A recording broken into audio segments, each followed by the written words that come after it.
crois qu'on va pouvoir commencer quasiment. C'est parti. Bonsoir à tous et merci d'être aussi nombreux ce soir. Comme chaque année, cette cérémonie de vœux correspond également à la réunion annuelle de notre institution. Je suis ravie de pouvoir à cette occasion inviter l'ensemble de nos confrères et consoeurs de la région PACA pour leur présenter notre travail de l'année écoulée et de nos ambitions à venir. Créer des liens était une première ambition au début de notre mandat. Tout d'abord avec vous, chers confrères et chères consoeurs, mais aussi les maîtres d'ouvrage, les administrations, les politiques, bien sûr, enfin les élus, veux-je dire, et les acteurs, et enfin les acteurs de la construction. L'ordre est maintenant visible dans les réseaux sociaux. La newsletter plus attractive vous informe de notre actualité et des formations mises à votre disposition. La nouvelle formule des architectes ouvre les portes a permis de nombreuses rencontres avec le public, mais aussi entre architectes d'un même département, créant une nouvelle solidarité entre eux. Nous avons organisé notre premier conseil délocalisé à Avignon. Le prochain se tiendra en mars, dans les Alpes-Maritimes. Je me réjouis des contacts que nous avons noués avec les CAUE, l'ISAVI, BDM, les organismes de formation continue, entre autres, et qui seront, je l'espère, à l'origine d'une collaboration fructueuse. Et pour clore le thème de la communication, j'ai inauguré le 25 octobre une nouvelle discipline, le Facebook Live, qui vous a permis de poser vos questions en direct. L'expérience sera renouvelée prochainement et j'espère que vous serez nombreux à la suivre en ligne. La DRAC a bien voulu nous accueillir à Aix-en-Provence, nous permettant de faire part de vos difficultés aux architectes des bâtiments de France. Il y a encore beaucoup à dire. Nous continuerons à proposer à nos confrères les actions culturelles dont ils sont friands. Des professeurs de l'école de Marseille sont intervenus ici même à 3 reprises pour le bonheur des architectes marseillais, qu'ils en soient remerciés. L'énumération des travaux de nos commissions serait longue et fastidieuse. Je voudrais ce soir saluer le travail des conseillers. Je peux citer entre autres la formation, l'analyse des contrats privés tant avec les promoteurs qu'avec les particuliers, les nouveaux modes d'exercice, l'évolution des normes en fonction des nouveaux décrets, etc., etc., sans oublier le projet transalpin Alcotra.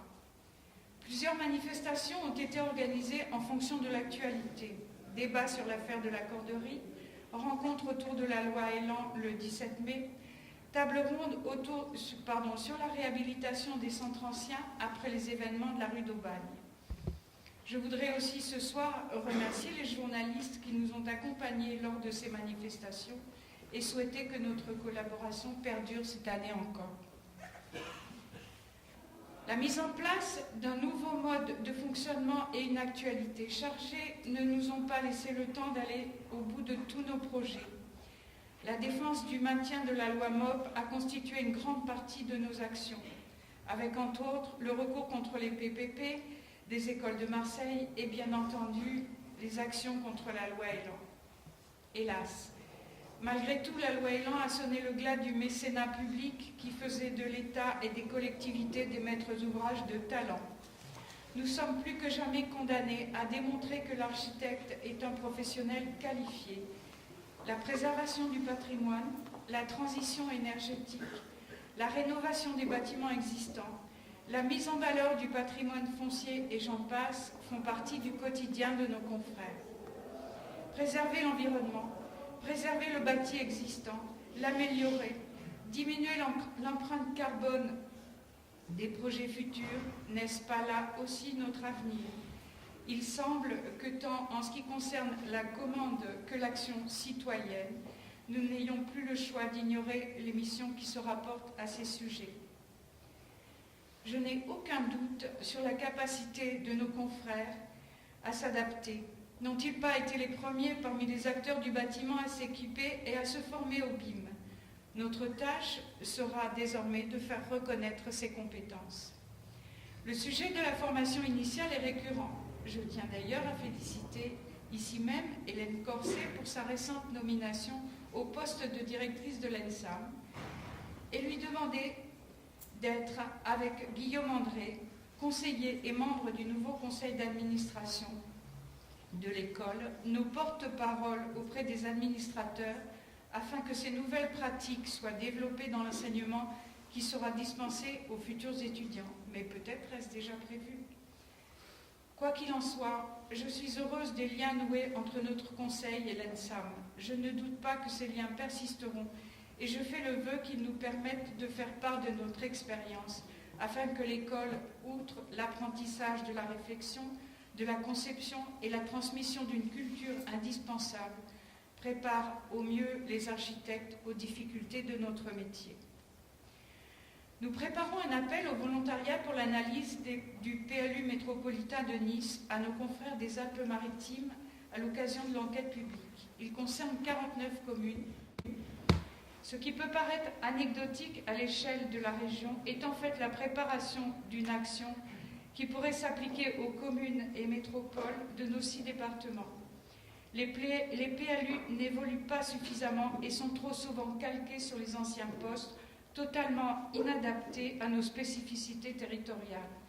À l'heure de la métropolisation des départements, notre vigilance doit être extrême et je souhaite que nous puissions accompagner les élus de ces communes afin qu'ils puissent encore garder leur libre arbitre et demeurer les maîtres d'ouvrage, maîtres de leur territoire et indépendants. Beaucoup d'entre vous sont concernés par la loi Elan que je viens d'évoquer. Au prétexte de construire mieux, plus vite et moins cher, le gouvernement fait table rase de 50 ans d'histoire politique avec une volonté féroce de recentraliser. Je crains, hélas, que les grandes opérations d'urbanisme ne deviennent le moyen de livrer tout le territoire aux majeurs qui n'ont que faire des notions de proximité et de spécificité régionale. Je pense aussi aux bailleurs sociaux qui ont dû se regrouper quand ils n'avaient pas atteint le seuil de logement éligible, entre autres les organismes communaux ou de proximité qui construisent des projets à taille humaine. Je fais le vœu aujourd'hui que tous puissent garder l'autonomie qui nous permettait les échanges fructueux nécessaires à la construction d'un bâti de qualité. Jusqu'à ces jours, il n'a pas souvent été question de la promotion privée en ces lieux. Elle constitue pourtant une grande part de notre activité, ce qui fait des promoteurs privés des partenaires privilégiés et, contrairement aux idées reçues, attacher la production d'une architecture de qualité. Il faut tout de même rappeler le défi et la difficulté d'intégrer la mixité. Je pense en particulier à la vente en état futur d'achèvement. D'intégrer la mixité sociale dans leurs projets et je fais le vœu que certaines dispositions de la loi Elan, je pense en particulier à la vente en état futur d'achèvement, leur permettent et nous permettent, en collaboration étroite avec les bailleurs sociaux, d'offrir des logements les plus adaptés aux futurs habitants. Notre histoire nous a montré à quel point l'architecture influence le devenir de quartiers entiers. Je fais le vœu que notre profession soit à la hauteur de cet enjeu. Nous devons y mettre toute notre compétence. Les projets que je viens d'évoquer et les vœux que je viens d'exprimer seront déclinés dans les 5 points de la politique mise en place par notre mandat et qui sont les suivants. Réaffirmer le rôle et le statut de l'architecte, être présent dans la cité, anticiper les transformations du métier d'architecte, développer les liens avec les acteurs du bâtiment et de la culture, valoriser les spécificités régionales PACA. C'est un programme ambitieux dont les premiers jalons ont été posés en 2018 et j'ai confiance dans l'ensemble de notre conseil pour continuer à œuvrer dans ce sens pour cette nouvelle année 2019. Et puisque nous sommes ici ce soir pour cela, je vous souhaite avec la plus grande sincérité une très bonne année 2019. Merci à tous.